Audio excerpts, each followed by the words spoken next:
Hey guys, Technomentary with a video for you guys. In today's video, we're going to show you how to reduce the photo size for HEIF formatted photos on your iPhone. Now, this is a feature that's available on the iPhone 14 Pro, 14 Pro Max, 15 Pro, 15 Pro Max on the latest iOS version. So if you're finding that photos are taking up a lot of space on your iPhone and you're capturing Pro RAW photos, you need to enable this setting in order to reduce the size of the photo. So what you do is go into your setting of your iPhone.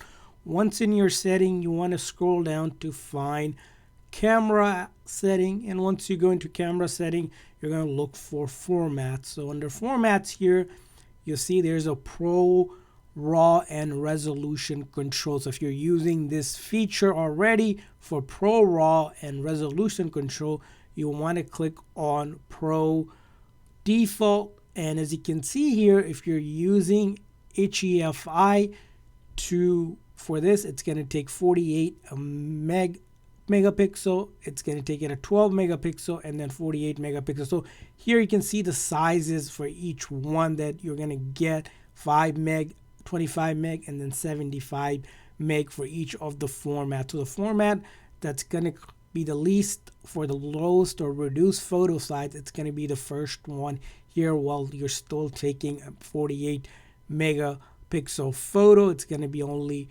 5 megabyte size photos instead of 75 megabyte size photos. If you take a lot of photos, that can quickly fill up your iPhone storage, so I recommend using that feature as well. Of course, if you do want to use higher, you can. For some photos, you'll just need to come back and turn this setting on to Pro RAW Max. And once you do that in your iPhone, you'll see that option here when it's enabled and off, just like that. And you can take a photo, right? And then when you click on a photo, you should scroll up here. You should see the size here of the photo that's going to be available for you as well. As you can see here, the format and the sizing for your photo. So that's how you can check it. I hope this video was helpful. If so, please make sure to like and subscribe button. Thanks for watching, guys. See you guys next time.